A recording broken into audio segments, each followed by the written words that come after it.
Owen here with the business news then. The markets rebounding slightly anyway after a poor start to the week. Even Olympus has caught the mood. Yeah, somebody forgot to tell Europe, unfortunately, Stuart, that the party has started. Well, if you can call it a party. No great gains on the Asian markets. Let's give you the European markets at the opening. Pretty flat, yeah. Paris, Frankfurt and London all off around 0.5%. Look out as well today at the IBEX in Spain at the bottom there, opening slightly down. A good test of investor confidence day as Spain's new government gets down to work. Stuart will have more on that in a moment for you. The Asian markets, though, not a bad day's trade. The Nikkei did finish the day around 0.5% up. The Hang Seng pretty flat, as we said, just off towards the latter stages of the trading day, as was Shanghai as well. I'll mention Olympus. Stuart said that Olympus did manage to catch the mood a bit. Its shares up 16%. Remember, Olympus shares were off at one stage by some 80% in the wake of those allegations of false accounting that have more or less brought the company to its knees. There are reports that Olympus will be issuing new shares, hence that little rally and spike in the share price for Olympus. And as Owen said, cleaning up the balance sheet of Spain plc. New Prime Minister, of course, Mariano Rajoy, officially being sworn in. He won an overwhelming mandate to continue the fiscal discipline imposed by his predecessor, but Spain's banks won't be spared some tough love either.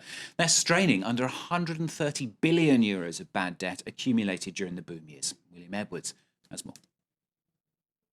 He himself admits it's likely to be a thankless task. But Spain's new Prime Minister, Mariano Rajoy, says the government must make further strides to cut the country's deficit. For the next year, we will have to reduce our deficit by 16.5 billion euros. That is the objective. That is our promise. And we will strive for it. The speech was the first time Rajoy has outlined his economic vision in any detail. He said the public sector will see a hiring freeze and further job cuts, while spending will be cut across all sectors except for pensions. Spain's banks will also see reform. The new Prime Minister said that more mergers were needed and that they still have to write down the full costs of the country's property bubble.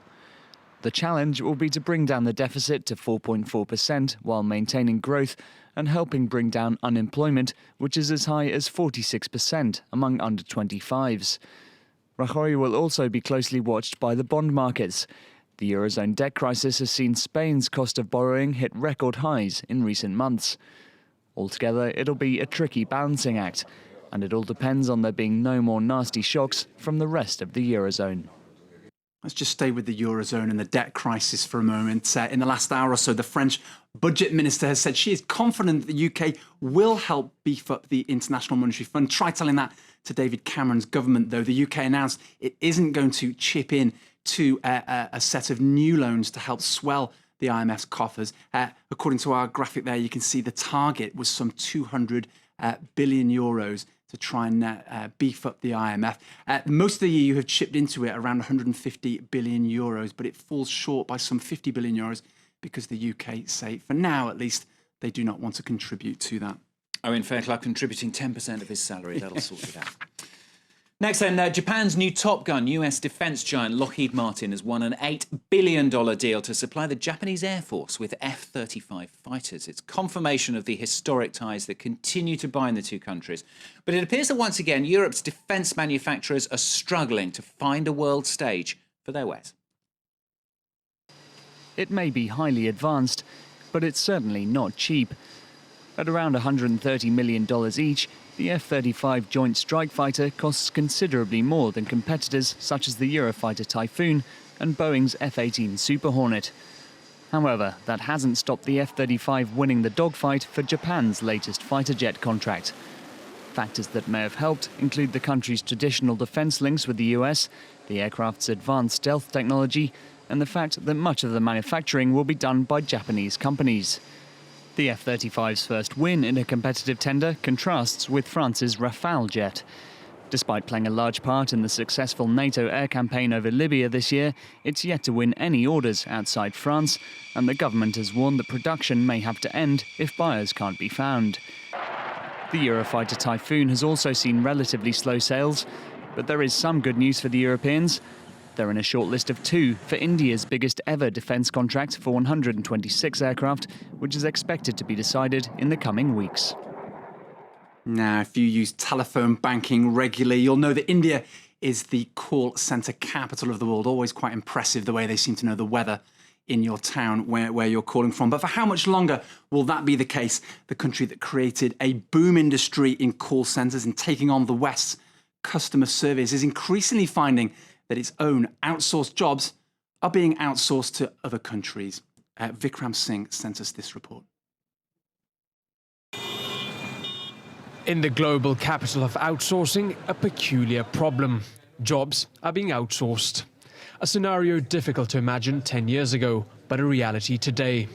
Aegis, one of the largest Indian outsourcing companies, has moved 80% of its international call center operations to the Philippines. Very differentiated position. Clearly we see there's a shift. If it is offshore, very clearly Philippines has become the destination for especially American companies. When we acquired People Support, which is now Aegis Philippines, we started with about 6,000 people.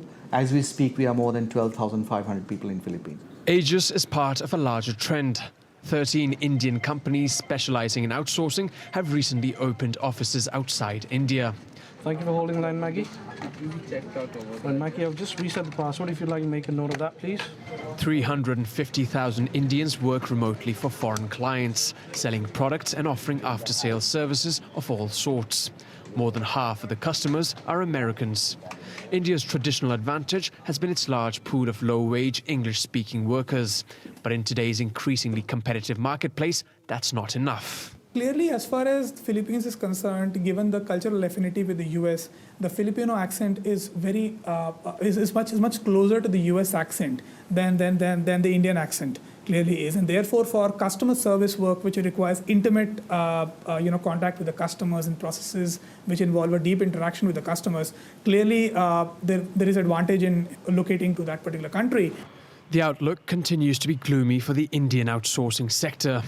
A newly proposed law in the United States could see more American companies shutting their operations in India.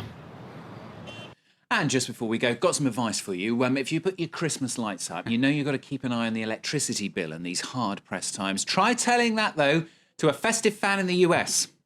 Not so much blowing the light fuses, Stuart, but blowing the budget entirely on Christmas. Take a look at these pictures from Virginia in the United States. This is one homeowner. We've all seen one, haven't we, like this?